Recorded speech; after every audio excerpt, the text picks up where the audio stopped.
Marshall said that racism doesn't exist. If he were telling the truth, he wouldn't have told us. Unless, of course, he knew you wouldn't believe the truth, even if he told us. Their old-ass 1980s trucks with their trucker hats on and shit. I'm like, wait, what? No. You're black dude. You look like you're from Alabama. They're from Alabama. I'm like, dude, Old black folk. Yeah, from the boonies. Yeah, we grew up on a farm. What the What do you think about racism? racism? Because Marshall said that racism doesn't exist. Oh, it 100% exists.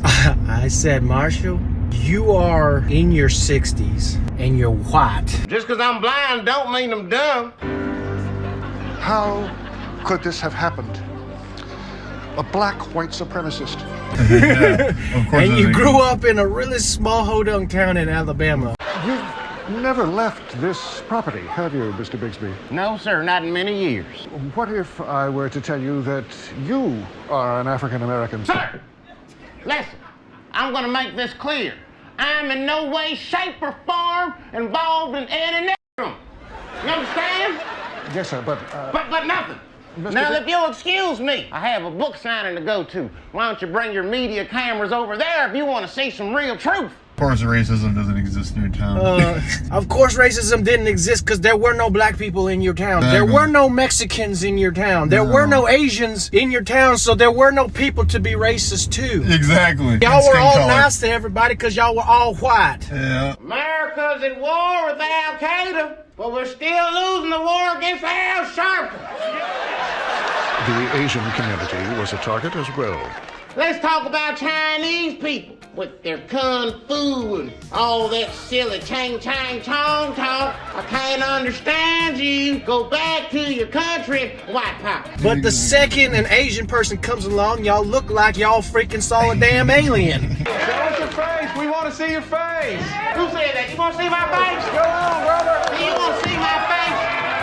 Don't be afraid, Jasper. Be afraid.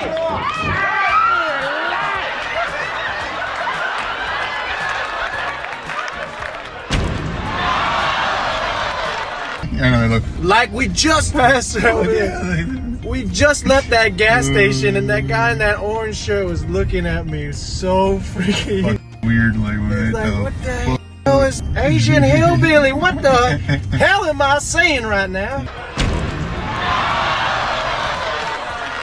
Exactly what I was thinking. That was a blue collar man too, so he's definitely thinking that. Yeah, he's a blue collar man. He's just a good old country boy. And as soon as I got out, I was like, man, this is freaking a country. Why is this LA prices? And as I was pulling out, I was looking at him. He was like looking over in our direction and with like the most baffled look on his face, like, how is that Asian talking like me?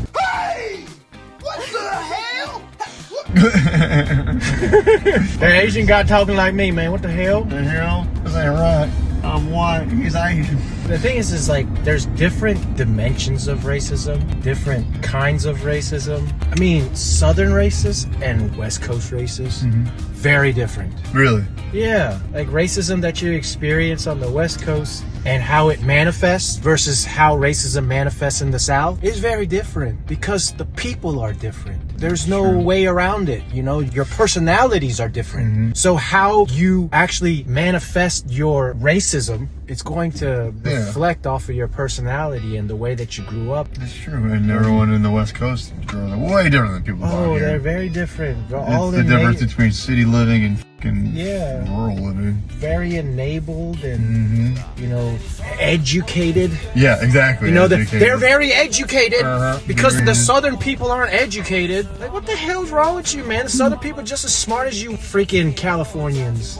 Just because we sound like hillbillies don't mean that we damn stupid. I don't know about Georgia though. They're pretty stupid here. Well, something. A lot of the- Hey, If you've seen because I see Eli in the school district, so that's how I'm basing it off of. Yeah. Their standards for testing are so much lower than it is anywhere else right now. It's bad, dude. It's really bad. well, the public school education system in general It's fucking terrible. is terrible. What's wrong, Chuck?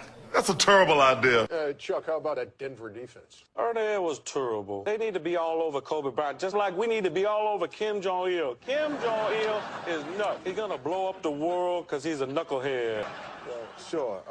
But what would you tell the Denver Nuggets if you were coaching them at halftime? Can I tell you, you got to shoot the ball. That's what you got to shoot the ball just like you shoot Kim Jong-il. I tell you, he's nuttier than a payday bar. You can't give a little guy with a little man complex a nuclear missile. That's crazy. That's a recipe for disaster, Kenny. Terrible, terrible, terrible, crazy knuckleheaded terrible. But there are good public schools out there. And in Georgia, there's not many, not any at all besides that one private school is the only one that's good around here. We gotta get invited.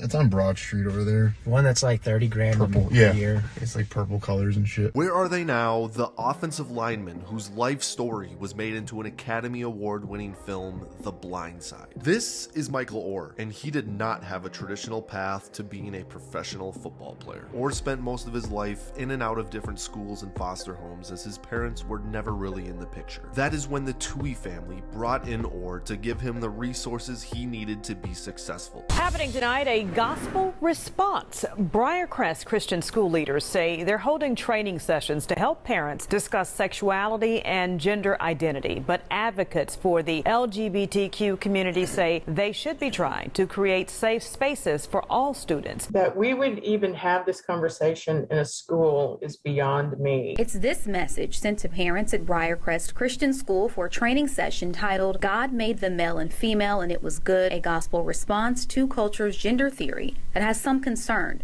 Ginger Leonard is with the Tennessee Equality Project. The organization works to advocate for the equal rights of the LGBTQ community. I can't imagine what lives in the heart of a parent or a person who deals with children to think that it's okay to even have that conversation. And Memphis area preacher John DeBerry says it's the parent's right. It only becomes hatred and intolerance when we don't have the right to say what we want to say and believe what we want to believe. If they believe in a biblical moral code, then it is their absolute constitutional right to do so.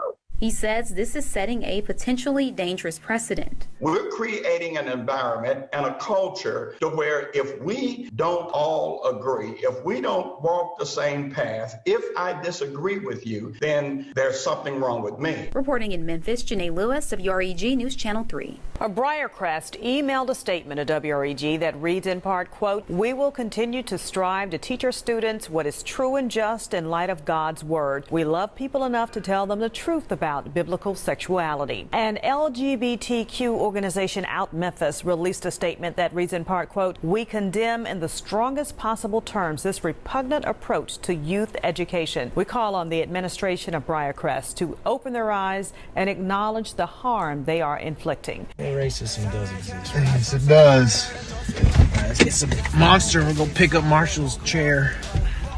The autistic Christian out. If he were telling the truth, he wouldn't have told us. Unless, of course, he knew you wouldn't believe the truth, even if